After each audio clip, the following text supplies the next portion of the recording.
Olá pessoal, graça e paz. Quem vos fala é o pastor José Geraldo. Eu quero deixar uma palavra para você em Marcos capítulo 4, versículo de número 37. Pensa num texto maravilhoso, uma revelação muito grande.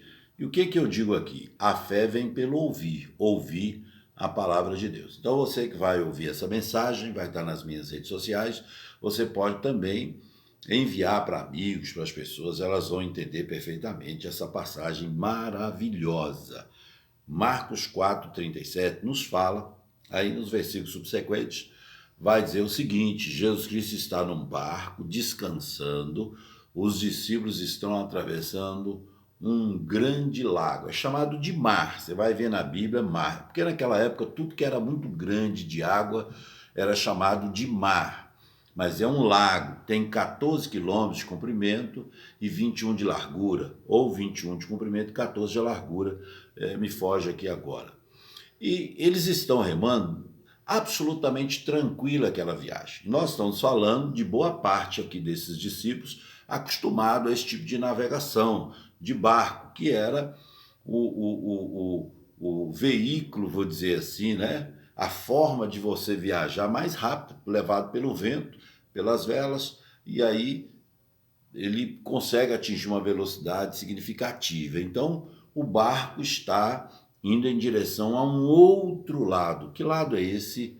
Lá é a região dos Gadarenos, ou Gerazenos, você pode ver em algumas traduções bíblicas.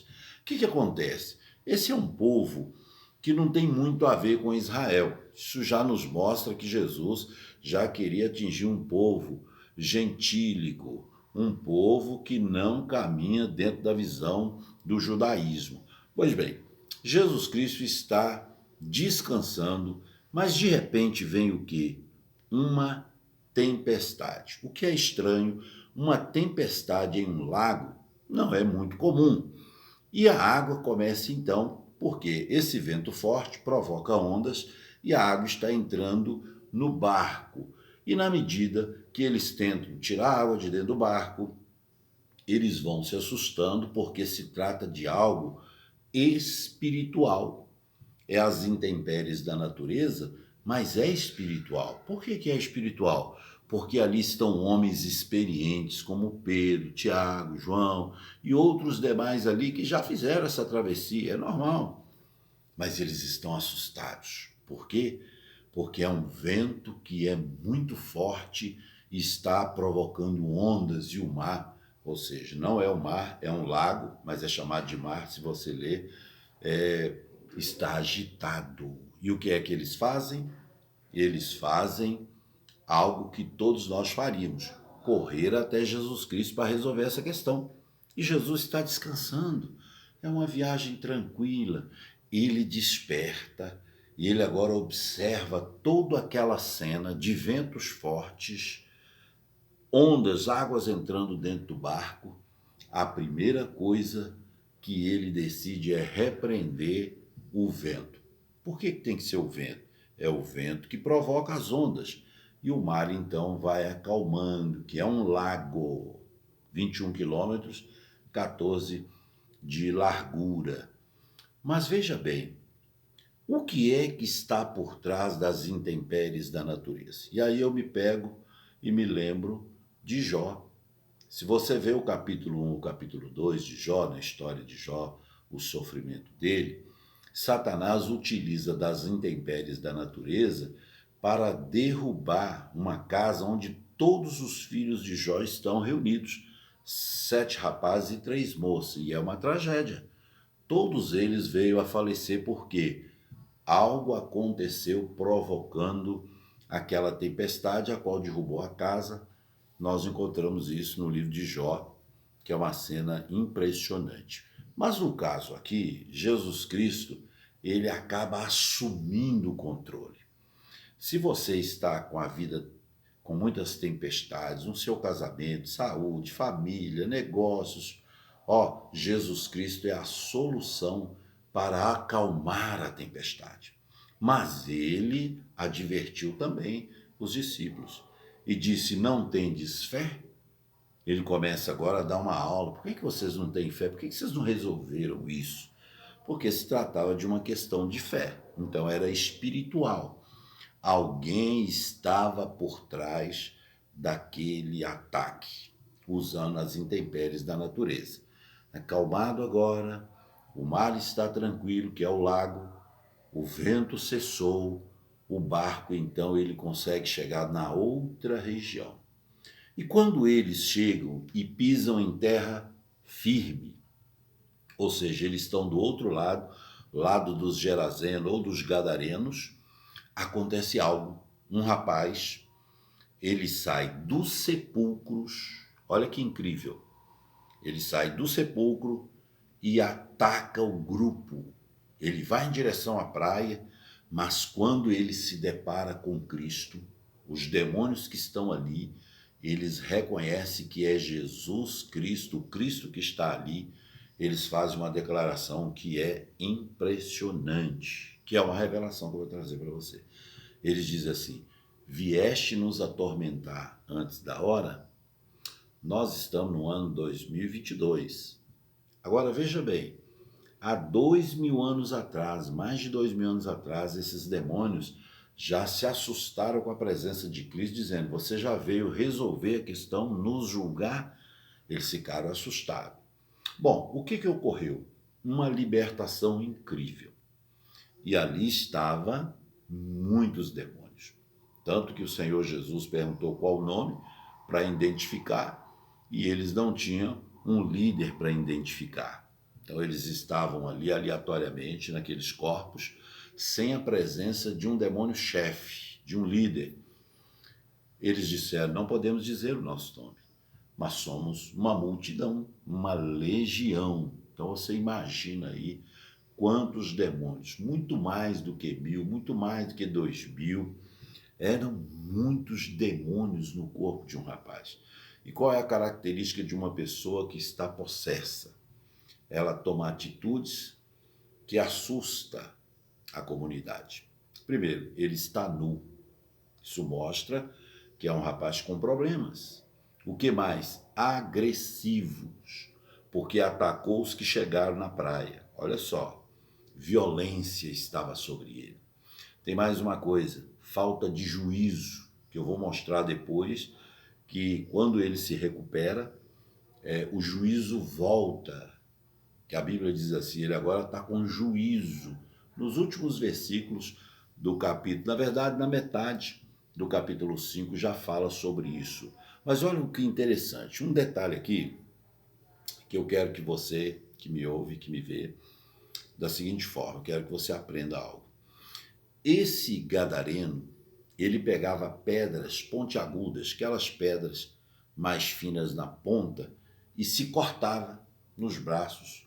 Eu que viajo o Brasil ministrando em vários lugares, muitas pessoas, muitas famílias a qual eu estava ministrando diziam assim: olha, minha filha, meu filho se corta, se agride, alguns olha no espelho e se acha gordo demais, se acha magro demais, se acha feio demais, se acha alto demais, se acha baixo demais. E aí o que acontece?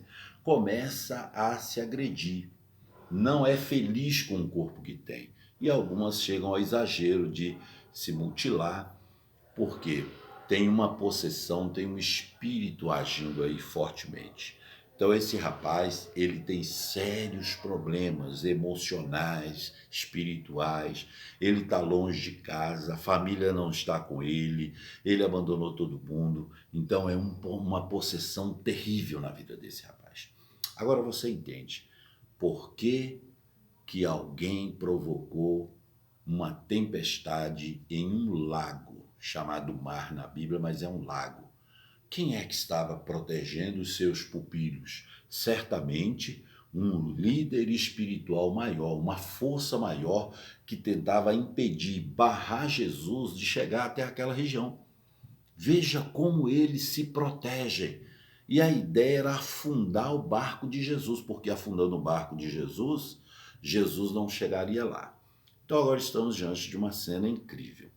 Os demônios precisam ir embora, há uma manada de porcos, porque é uma região de fazendas, de porcos. Por isso que não tem nada a ver com Israel. Israel não tem o hábito, está fora dos costumes, da lei judaica, você cuidar de porcos, ter uma criação de porcos. Por isso que aquela região lá é uma região gentílica. O que acontece?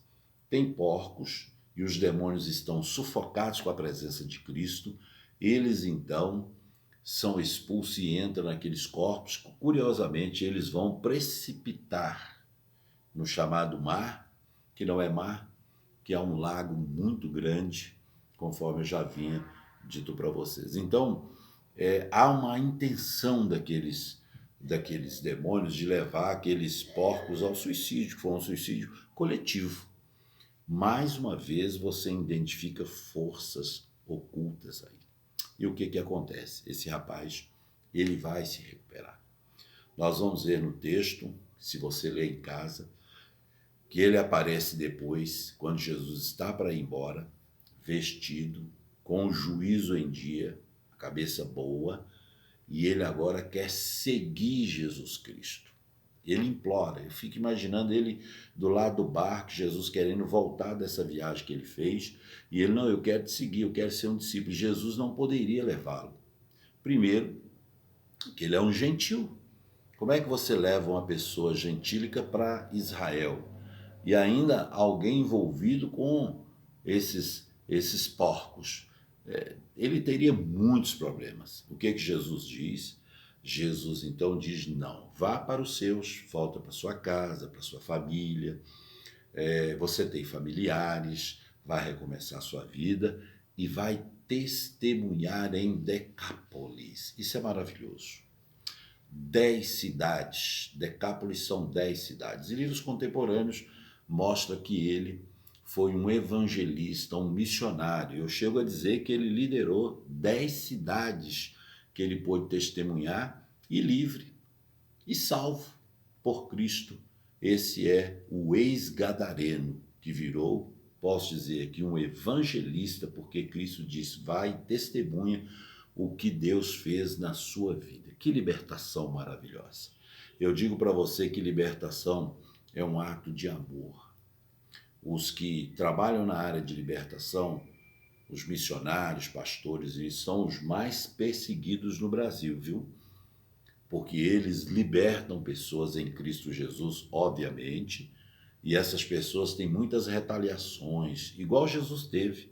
Esse ataque do vento e do mar para afogar, para afundar Jesus, para ele não chegar e libertar aquele rapaz, mostra o quanto quantos são perseguidos quando tem uma missão. Eu já fui em vários lugares ministrar e Deus me levou às vezes para libertar uma pessoa no seu nome.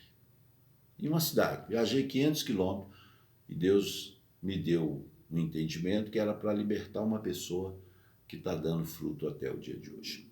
Lembre-se, libertação é um ato de amor. Liberte as pessoas em Cristo Jesus, elas vão se sentir felizes e realizadas. Que Deus abençoe mais um vídeo para vocês.